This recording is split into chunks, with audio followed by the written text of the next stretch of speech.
poor boy promised, "I will pay you back when I am rich." Daniel had just lost his parents, hungry and with nowhere to go. Mabel Hart took him in and fed him, despite what the neighbors said. 20 years later, her act of kindness came back when she least expected it and changed everything. Before we continue, if this is your first time watching one of our videos, we'd love for you to hit that subscribe button. Your support means the world to us, and it helps us bring you even more powerful stories. Now let's begin. The farm sat at the far edge of the county, where paved roads gave up and dirt took over. It was not large, not impressive, just enough land to keep a woman busy from dawn to dark. Mabel Hart had worked it alone for years. The fences leaned, the shed roof sagged. Still, the rows were planted straight, and the soil stayed alive because she refused to let it die. One afternoon, while hauling a bucket from the pump, she noticed movement near the trees. Not animals, too slow, too unsure. She set the bucket down and waited. A boy stepped out, no older than 10, thin arms hanging loose, shirt stiff with dried sweat. His shoes were cracked at the sides. He did not run when he saw her. He just stood there, eyes darting like he expected to be chased. "What are you doing on my land?" Mabel asked. "I'm not stealing," he said quickly. "I just got lost." She studied him, dirt under his nails, lips pale. Hunger showed itself in small ways when you had seen it enough times. "What's your name?" "Daniel." "Where are you coming from?" He pointed back toward the road. "Anywhere but there." She did not press. She told him to sit on the porch while she finished her work. When she came back, she placed a plate in front of him. Beans, cornbread, nothing fancy. Daniel ate like someone afraid the food might disappear if he slowed down. When he realized she was watching, he apologized with his mouth full. "You sick?" she asked. He shook his head, then hesitated. "Sometimes." That night he slept on a folded blanket near the stove. By morning, he was still there. By the third day, he stopped asking when he should leave. Mabel never said he could stay. She just handed him small jobs. Carry this, hold that, sit still. Weeks passed, then months. Daniel followed her everywhere, learning the farm without being taught. He learned when not to ask questions. When food ran short, Mabel ate less. When he fell ill one winter, fever burning through him, she sold tools she had used for years and walked miles for medicine. One night, while coughing kept him awake, Daniel whispered, "When I get rich, I'll pay you back." Mabel smiled, tired, but real. "You focus on getting better," she said. "Life collects its debts in its own time." She did not know then how true that was. Daniel became part of the farm without ceremony. He learned the rhythm by watching. When Mabel rose, he rose. When she paused, he waited. She showed him how to rinse grit from beans, how to test soil by smell, how to tell rain from wind by the way birds lifted. He listened more than he spoke. That pleased her. Food stayed tight. Mabel stretched meals by habit, cutting portions without announcing it. Daniel noticed anyway. He began pretending he was full, leaving bread behind so she would eat it later. When she caught on, she scolded him once, then let it slide. Survival made its own rules. School officials came after a year. Questions, forms, side glances at the boy who was not hers. Mabel signed what she could. When lunches became a problem, she packed extra biscuits wrapped in cloth. Shoes wore thin faster than she could replace them. She stitched soles late at night, fingers stiff, needle-biting skin she no longer felt. The farm aged with her, seasons passed. Daniel grew taller, shoulders widening. His voice dropped unevenly. He learned which fence posts leaned and which could still hold weight. He learned where the ground flooded first and where corn survived longest. The land raised him as much as she did. People talked, quietly, at the store, at church. Some called her kind, others called her foolish. No one offered help. Mabel learned to read meaning in pauses, in smiles that did not reach eyes. She kept working. When Daniel turned 15, a black sedan rolled down the dirt road and stopped by the gate. A man stepped out, posture rigid, hair silvered but eyes sharp. Daniel went still. "That's my grandfather," he said. The conversation stayed on the porch.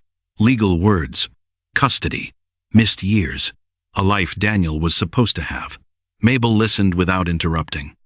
When Daniel looked at her, fear plain on his face, she nodded.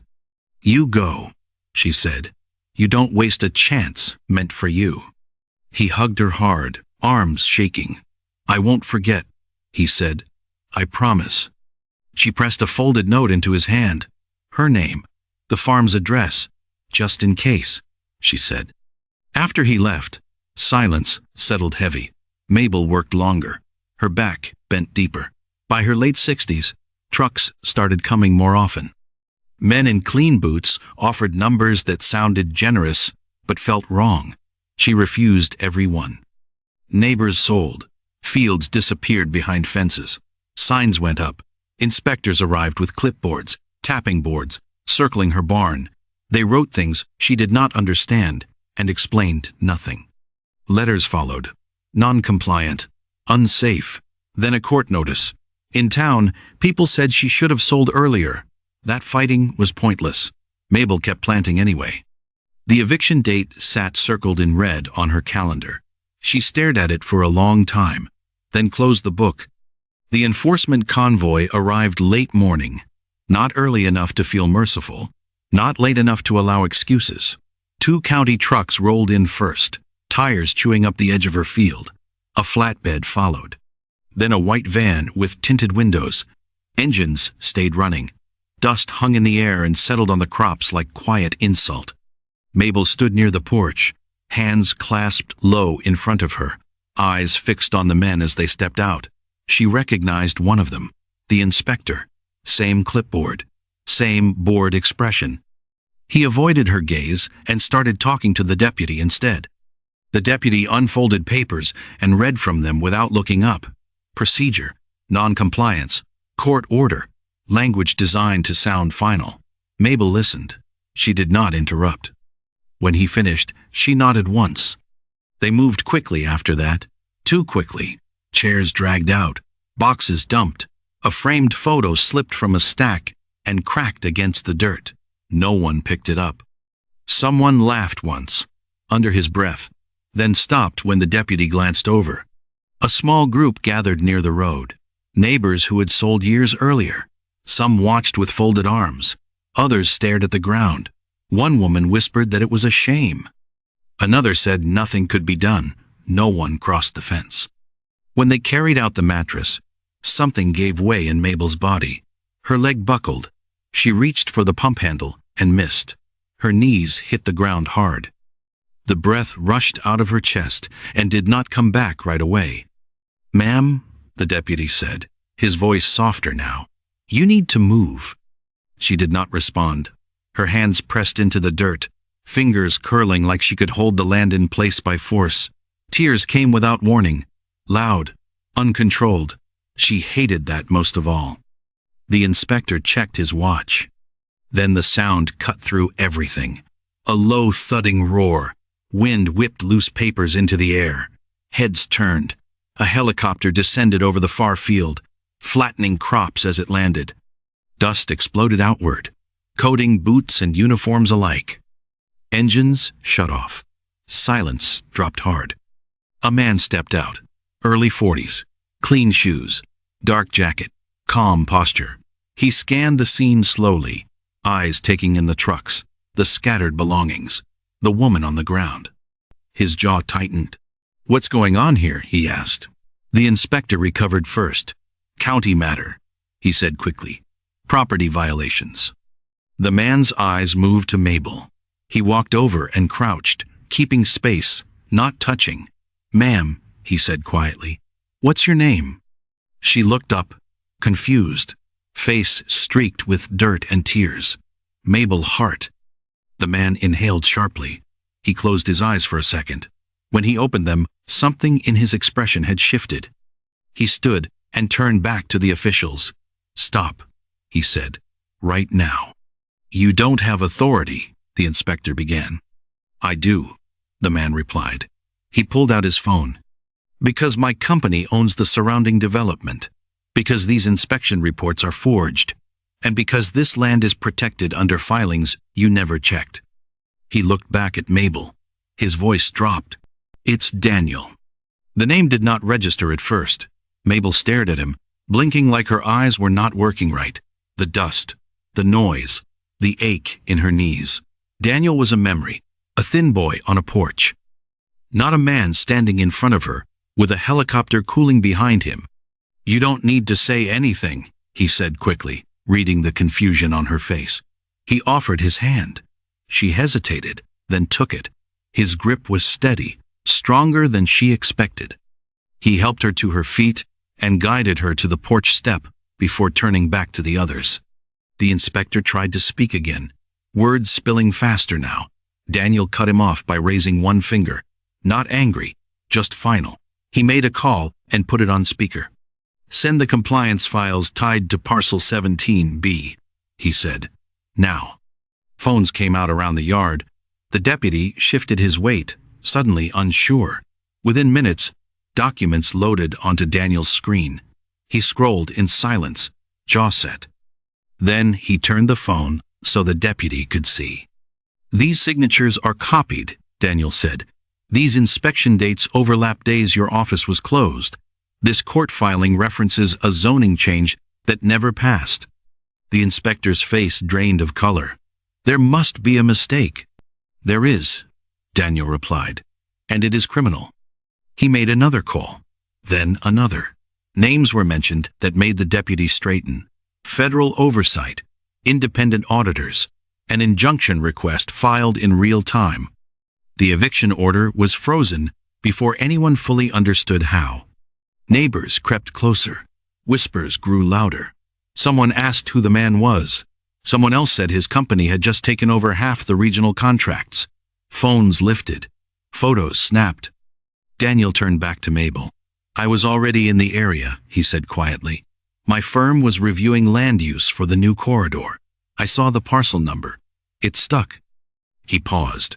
I did not expect to find you like this. Her hands shook. I didn't sell, she said, like she needed him to know that first. They wanted me to. I didn't. I know, he said. That is why they came this way. The deputy cleared his throat. Ma'am, we are suspending enforcement effective immediately. Daniel watched as the trucks shut down. Boxes were set back where they had been taken from. A worker picked up the cracked photo frame and handed it to Mabel without meeting her eyes.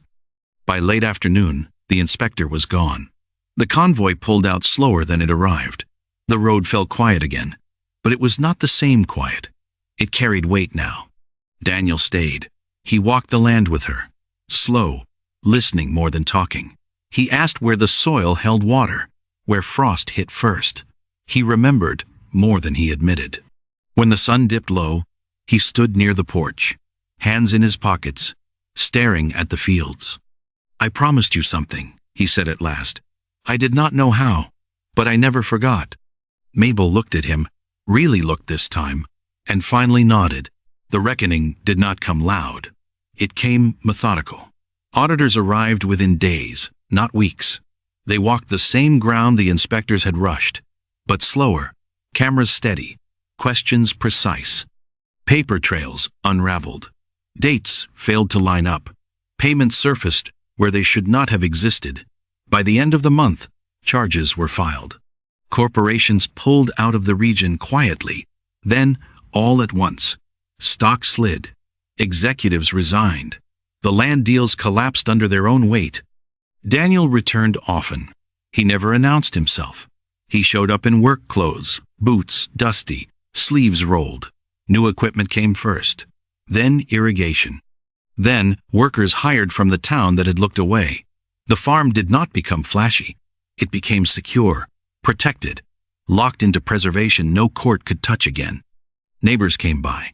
Some apologized without words. Others brought food. Mabel accepted what felt honest and ignored the rest. She moved slower now, but her back felt lighter. At night, She slept without listening for trucks. He offered her a place in his home. She refused once, then twice. On the third ask, she agreed to stay part-time. He did not argue. He adjusted. On a clear morning, Mabel stood at the edge of the field, watching the soil turn under a modern plow. She pressed her palms together, feeling the vibration travel up her arms. Daniel stood beside her, quiet. "You kept your word," she said. "I just showed up late," he replied. She shook her head. "You came when it mattered." Daniel set up a trust that required no signatures from her, no leverage, no conditions, only care. He checked the fences himself once a month, walked the rows, learned the names of plants again. The boy she fed became the man who shielded her. The land stayed hers. The promise stayed whole. And for the first time in years, Mabel went inside before dark, leaving the door unlocked, trusting the quiet. The farm breathed easy again. So did she. At last, without fear. Finally. If this story moved you, remember this. Small kindness can outlive time, power, and money. Someone you help today may be carrying your name for life. Subscribe for more stories where quiet choices return with unstoppable force.